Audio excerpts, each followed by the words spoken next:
लोग टूट जाएंगे और टूट करके वो कहीं के वो अपना मुंह दिखाने के लायक नहीं रहेंगे, लोग ताने मारेंगे ये तुम्हारे चंद्रशेखर हैं। अब लोग जो कहते थे कि चंद्रशेखर आरएसएस के बंदे हैं, तो उन लोगों की विजय हो जाएगी।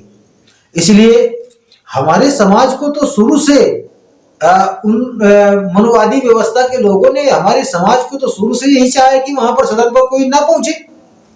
अगर आप सदन से लौटते हैं तो आप जाइए, कोई दिक्कत नहीं है उनको, वो तो चाहते ही कि यहाँ पर कोई ना आए और मैं निष्कंटक राज करूं, यहाँ पर कोई विरोध ना करे। तो आप वहां ऐसा ना करें।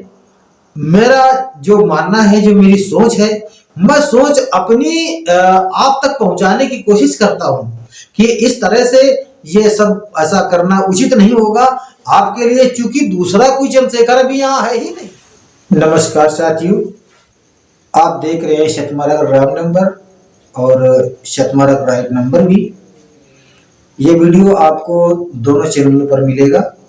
तो आज का विषय हमारा है कि जो भाई चंद्रशेखर आजाद जी ने 5 तारीख को जो उन्होंने एक गलत फैसला लिया है, उसके बारे में हम आज आप लोगों से चर्चा करेंगे।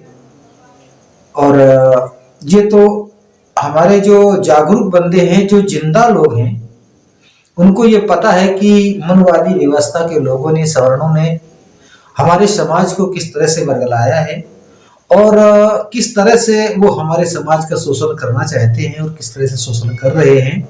ये हमारे सभी बहुजन समाज के मूल निवासी लोगों को ये मालूम है।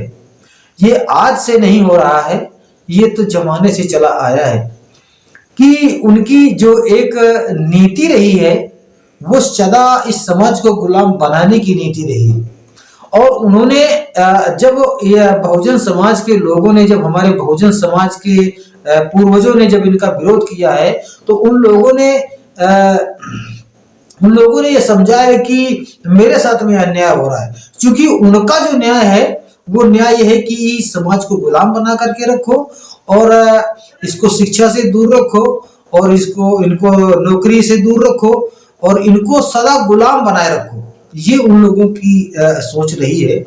और जिस तरह से अभी भैया चंद्रशेखर आजाद जी ने ये कहा है कि मैं 5 तारीख को शीत सत्र जब तक शुरू होता है, 5 तारीख से सदन में जाकर के मैं जो स्पीकर को अपना इस्तीफा दूंगा।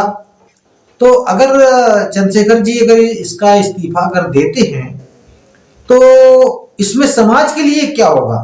भाई, इन्होंने अगर फैसला लिया है कि हमें इस्तीफा देना है तो इसके पीछे इनका कोई पर्सनल कोई राज होगा इस्तीफा देने का, या तो फिर ये यूं ही कह रहे हैं कि हम इस्तीफा देंगे। अगर ये सही कह रहे हैं कि हम इस्तीफा देंगे जाकर के, तो जो ये नगीना में जो 1.5 लाख वोटों से जो इनकी जीत हुई है, तो इस जीत का क्या होगा? उन 1.5 लाख लोगों का क्या होगा?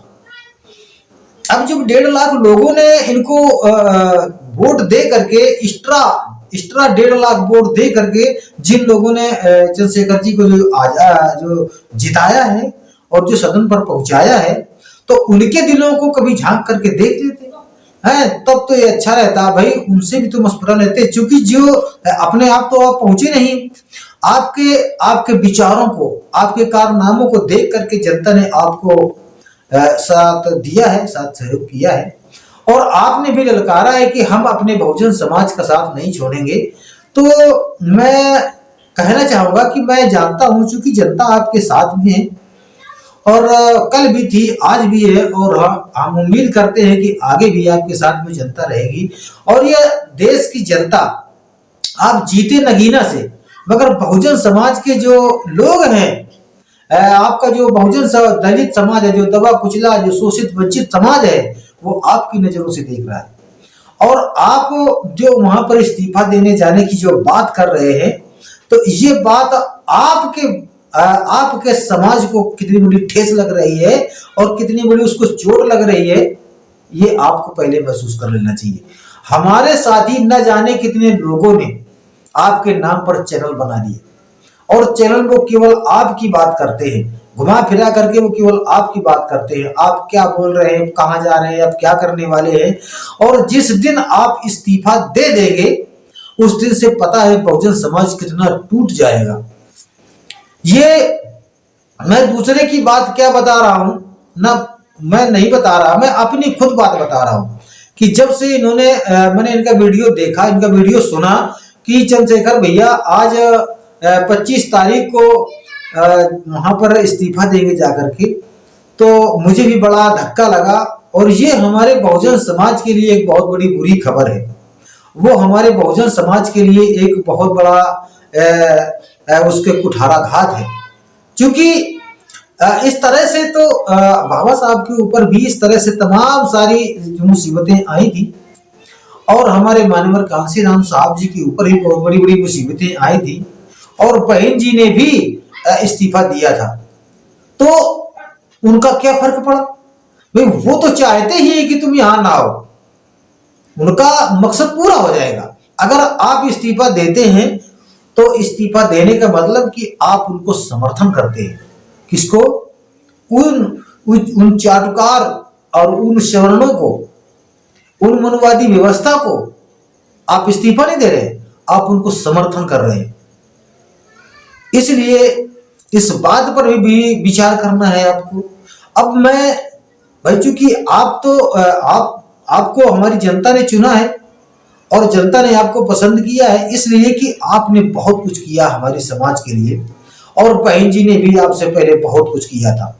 और जो भी वोटर आपके पास में है वो अरे गहरे नत्थु खैरे का नहीं है, वो सब बहन जी का वोटर है। तो अब वो बहन जी का वोटर जो आपके पास में जा रहा है, तो अब उसके अंदर कितना धक्का लगेगा और कितना उसको चोट लगेगी है कि बहन जी को छोड़ करके मैं चंद्रशेखर के पास में गया, तो अब आप उधर जाकर के इस्तीफा दे देते हैं। तो इस्तीफा अगर आपके देने का अगर ऐसा मन बनता है तो इसका मतलब है कि ये आपका समाज का बहुत बड़ा शोषण हो जाएगा। आपको इस्तीफा नहीं देना चाहिए। आपके दम पर यहां पर कितने सांसद और कितने विधायक तैयार हो रहे हैं, और केवल आपके दम पर, आपका वीडियो देख करके, आपकी मीटिंगें सुन करके, आपको सुन करके यहाँ के न जाने कितने ऐसे दलित हैं जिनका खून खौल रहा है और वो आपको साथ देने की बात करते हैं। अगर आप इसको कवर कर पाते हैं कि आप इस्तीफा अगर नहीं देते हैं, तो ये इस दलितों के लिए, इन शोषितों के लिए, जिनके लिए आपने गोलियां खाई हैं, जिनके लिए आपने लाठियां खाई हैं, वो आपके पीछे मर मिट भी सकते हैं। आपके लिए आपकी समाज, आपकी जनता क्या नहीं कर रही है, सब कुछ करने के लिए तैयार है। आपको तन मन धन से है आपके साथ में, ये जनता है आपके साथ में है। तो मेरा यही कहना है कि आप अगर समर्थन दे करके इन मनुवादियों को, आप ये समर्थन दे करके अपनी समाज को गर्त पे न ले जाइए। क्योंकि अगर आप समर्थन देते हैं वहां पर, तो समर्थन का हमारा कहने का मतलब है कि समर्थन, अगर आप इस्तीफा देते हैं तो वो इस्तीफा नहीं होगा, वो आपकी समाज का शोषण करने का एक समर्थन होगा। इसलिए आप इस बात पर और विचार करें कि हमारे जो पूर्वजों ने, मैं मानता हूं कि आपकी जो बातें आप रखते हैं वो आपकी बातें नहीं सुनी जा रही हैं। तो आज नहीं सुनी जा रही क्योंकि आज आप सदन में अकेले हैं। और जब आपके साथ में जब और 4 होंगे और 10 होंगे और जब 20 होंगे, धीरे धीरे करके जब होंगे, धीरे धीरे रेत ले ज्यों वसूल की धार, और फिर न माता जन्मी है ये मानुष का अवतार। ये वक्त और ये मनुष्य का जीवन पता नहीं कैसा क्या हो, इसके बारे में मैं क्या करूं, क्या कह सकता हूं। बाकी ये वक्त जो निकल गया वो कभी वापस नहीं आएगा। अगर आप इस्तीफा देते हैं तो न जाने कितने लोग टूट जाएंगे, और टूट करके वो कहीं के वो अपना मुंह दिखाने के लायक नहीं रहेंगे। लोग ताने मारेंगे, ये तुम्हारे चंद्रशेखर हैं। अब लोग जो कहते थे कि चंद्रशेखर आरएसएस के बंदे, तो उन लोगों की विजय हो जाएगी। इसलिए हमारे समाज को तो शुरू से उन मनुवादी व्यवस्था के लोगों ने हमारे समाज को तो शुरू से यही चाहा है कि वहां पर सदन पर कोई ना पहुंचे। अगर आप सदन से लौटते हैं तो आप जाइए, कोई दिक्कत नहीं है उनको, वो तो चाहते ही कि यहाँ पर कोई ना आए और मैं निष्कंटक राज करूं, यहाँ पर कोई विरोध ना करे। तो आप वहां ऐसा ना करें। मेरा जो मानना है, जो मेरी सोच है, मैं सोच अपनी आप तक पहुंचाने की कोशिश करता हूं कि इस तरह से ये सब ऐसा करना उचित नहीं होगा आपके लिए, क्योंकि दूसरा कोई चंद्रशेखर भी यहाँ है ही नहीं जो इस शोषितों और दलित और वंचितों की जो बात कहेगा जाकर के, या इनकी कोई सुनेगा भी। तो आपको वहां इस्तीफा नहीं देना है।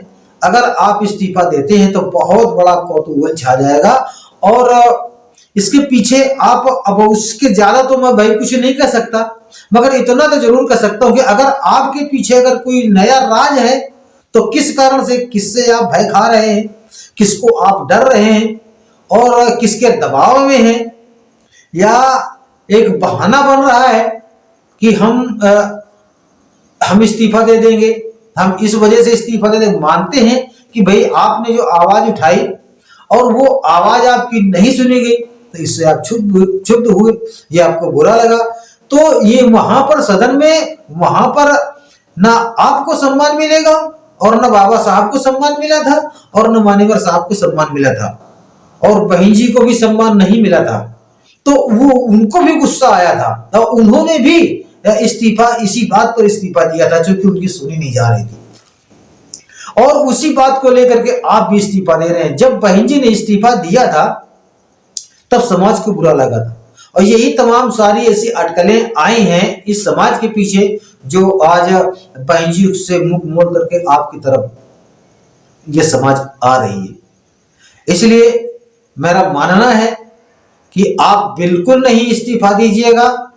अगर आप इस्तीफा देते हैं तो इसमें बहुत तमाम सारा षड्यंत्र बनकर के तैयार हो जाएगा, और आपकी जिसकी आपने जान बचाई है और जिसको आपने जेल से बचाया है और जिनकी मौतों को आपने बचाया है और जिनके पीछे आपने गोलियां खाई हैं, लाठियां खाई हैं, डंडे खाए हैं, मान अपमान सहे हैं, उनका क्या होगा? तो अगर आपके अंदर कुछ ऐसा चल रहा है या आपके अंदर कुछ ऐसा राज है कि जिस राज की वजह से आप ये कर रहे हैं, तो वो बात एक अलग है। भाई आप नहीं, वो आपने ये तो कह दिया कि हम इस्तीफा देने जा रहे हैं, मगर ये नहीं बता दिया कि मैं क्यों इस्तीफा देने जा रहा हूं। अगर आपने बताया भी, कहा भी है कि हाँ भाई अगर ये मेरी बात नहीं सुनी गई तो मैं इस्तीफा दे दूंगा, तो वो नहीं सुनेंगे, वो नहीं सुनेंगे। इसलिए आपको इनसे लड़ना है, इनसे लड़ करके अपनी समाज को दुखों से बचाना है, कष्टों से बचाना है, इस संविधान को बचाना है, लोकतंत्र को बचाना है, अपने देश को बचाना है। अगर आप लड़ते रहेंगे तो जनता आपका पीछा नहीं छोड़ेगी, ये मुझे पूरा विश्वास है। क्योंकि अगर आपने इस्तीफा दिया और ये समाज टूटी तो मैं क्या करूंगा इस चैनल को चला करके? भाई ये चैनल मैंने चलाया था इसी खुशी में तो चलाया था कि अब हमारे भी शोषितों वंचितों की आवाज उठाने वाला कोई आ गया है। मुझे तो ऐसा लग रहा था कि मान्यवर साहब पुनः आ गए, मुझे तो ऐसा महसूस हुआ कि लगता है कि बाबा साहब आ गए, मुझे तो ऐसा भी महसूस हुआ कि जयतिवाराव फुले भी आ गए, मुझे ऐसा भी महसूस हुआ कि ललित सिंह यादव आ गए। तो एक मैं ही नहीं, ये आपकी मैं एक पूरी जनता बोल रहा हूं, मैं पूरी जनता का विचार दे रहा हूं। मैं जिस जगह पर जाता हूं, जहां भी चर्चा करता हूं, तो लोग कहते हैं भाई अब उनका चंद्रशेखर भैया का मन है, विचार है, ऐसा सोच है, तो मैं क्या करूं? है बाकी ये सब गलत है, ऐसा नहीं होना चाहिए। तो इसलिए मेरे प्यारे साथियों, इस वीडियो को ज्यादा से ज्यादा लोगों तक पहुंचाइए और शेयर करिए। अभी यहां पर जब ये वोट पड़ रहे थे तो देखा मनुवादियों ने किस तरह से वोटरों को हड़काया। हाँ, यहाँ योगी की पुलिस ने वोटरों को वोट नहीं डालने दिया, हाँ, उनकी पर्ची को गलत बताया, यहां तक कि गोलियां लेकर के वो थानेदार उनको मारने के लिए दौड़े। तो ये मतलब वहां पोलिंग बूथ तक पहुंचने के लिए पहुंचने के लिए जो है तो लोगों को मजबूर कर दिया, और वहां वोट तक नहीं लोग डाल पाए। हर जगह यही धांधली हुई है, सभी जो है तो पोलिंग बूथों में जो है तो यही समस्या हुई है। तो वो तो ये चाहते हैं कि उल्टा सीधा करके सब हमें ही वोट मिले और हमारी ही सरकार मिले, चले, हमारा ही राज रहे। तो क्या इनको छोड़ देंगे क्या? ऐसा कुछ आप अपना मशवरा डालिए तो हम लोग भी देखें, हम लोग भी विचार करें। भाई हमारा भी कुछ दायित्व तो बनता है, क्योंकि हम भी कुछ, हमारे भी मन में भी चलता है और जनता के भी मन में चलता है। तो इस तरह से ऐसा करना मेरी तरफ से उचित नहीं होगा और आप इस्तीफा बिल्कुल नहीं दीजिएगा। और लड़ाई लड़ो, लड़ाई लड़ना है, हम आपके साथ में हैं, हमारी जनता, आपकी जनता आपके साथ में है। आपको मुसलमानों ने भी बहुत अच्छा साथ दिया है और आगे उम्मीद रखते हैं कि मुसलमान आपको साथ देंगे और ये आपका जो शोषित, दलित, जो वंचित, दबा कुचला समाज है, ये भी आपको साथ देगा। इसलिए मैं अपने साथियों से कहना चाहूंगा कि आपको ये वीडियो कैसा लग रहा है, आप कमेंट पर बताइए। भैया को इस्तीफा देना चाहिए कि नहीं देना चाहिए। इसी के साथ में जय भीम, नमो बुद्धाय। देखते रहिए शतमारा रॉन्ग नंबर और शतमारा राइट नंबर। जय भीम, नमो बुद्धाय।